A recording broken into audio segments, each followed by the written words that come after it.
자, 우리 그 요약집 169페이지 가시면 그 건축법 총칙에 용어정이 나와 있죠.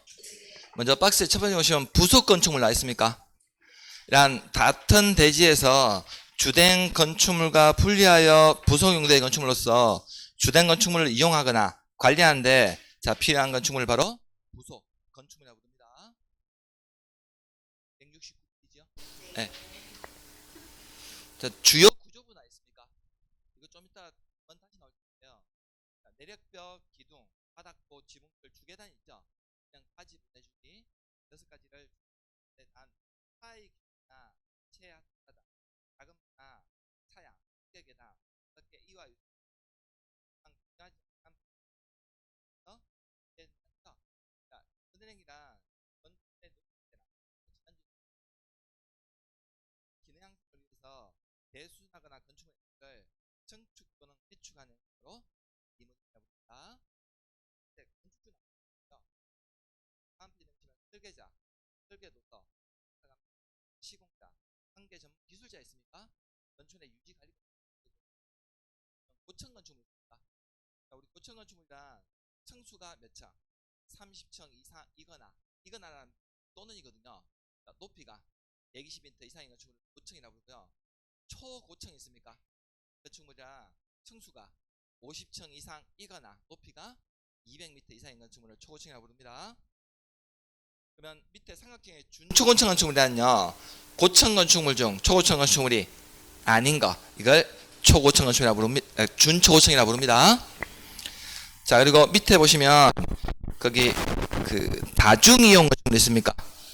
다중이용 건축물 이란 자 우리 다중이란 말은 불특정 다수 이용하는 자 다음에 건축물 얘기하는데 자 먼저 1번에 자 밑에 해당하는 건축물로서 용도나 바닥 면적 합이 5,000제곱미터 이상의 건축물 얘기했는데요. 자 문화 및 집회 있죠. 시설이거나 종교시설이나 판매시설 있습니까? 우리 마트나 백화점 같은 거. 네, 4번에 가시면 오른쪽에 운수시설 중 여객용시설이나 5번에 의료시설 중 종합병원이나 6번에 숙박시설 중 관광 숙박시설 있죠. 이런 것들을 다중이용 건축이라고 부르거든요. 그리고 층수가 16층 이상인 건축을 얘기하는 겁니다. 그리고 밑에 가시면 준다중이용 건축물이란 다중이용 건축물 외 건축물로서 다음에 대한 용도로 쓰는 바닥 면적 합이 1,000제곱미터 이상인 건축물입니다. 우리 좀 전에 다중이용 건축물 5,000 이상이었고 준다중이용은 2,000제곱미터 이상이거든요. 자, 다만 문화 및 집회 있습니까? 지금 다중이용에도 있었고 종교시설 있었습니까? 판매시설도 있었고요. 운수시설 중 여객시설이나 의료시설 중 종합병원까지도 다 맞거든요. 근데 우리 준다중이용 건축물에는 교육 연구시설이나 노유자, 운동, 숙박시설 중 관광 숙박시설이나 위락, 관광휴게시설, 장례시설 있죠. 이런 것까지도 준다중이용으로 포함이 됩니다. 그래서 우리 다중이용하고 준다중이용의 차이는 뭐냐면요. 자, 위락하고 관광휴게시설 있죠. 이거는 다중이용, 준다중이용입니다. 다중이용에는 관광휴게나 위락시설은 없습니다. 관광 숙박시설까지 맞아요.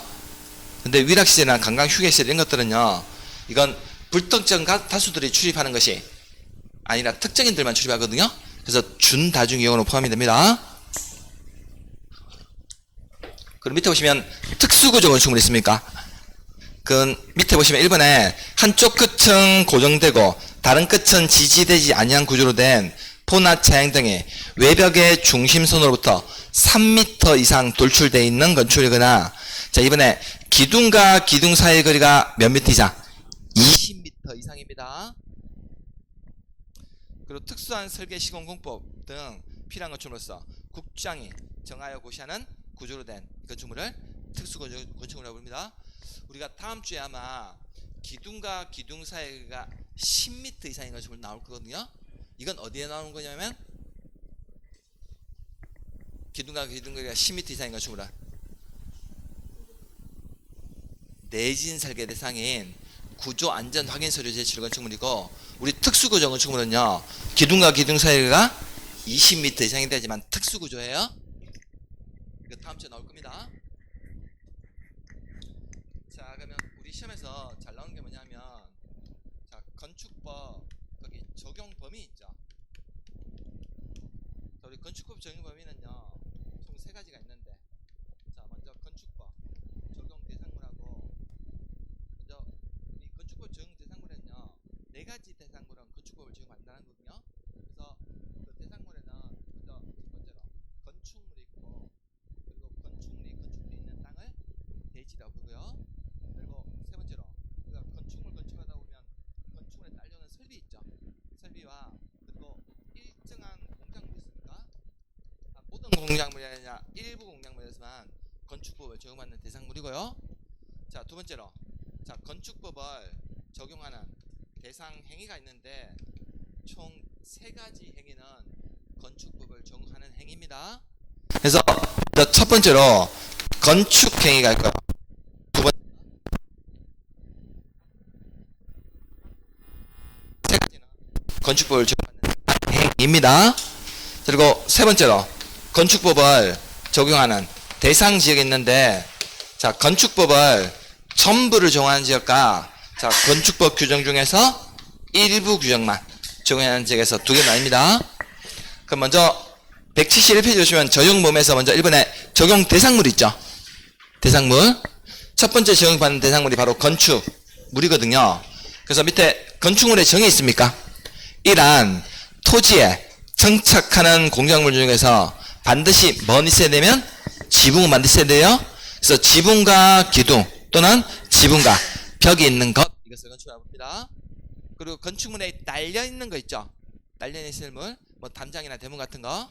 그리고 우리가 건축물 대학에서는요 반드시 지표 위에 있는 것만을 건축물이라 하는 것이 아니라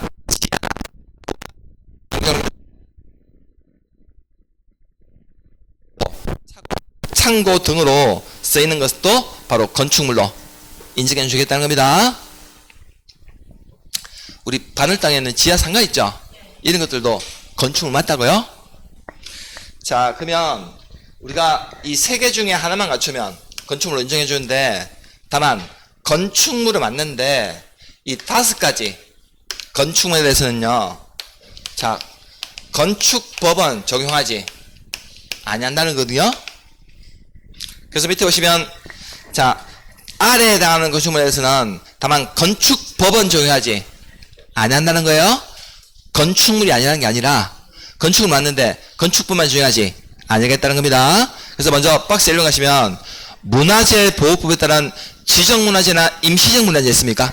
문화재에 대해서는 건축법을 적용하지 않고요.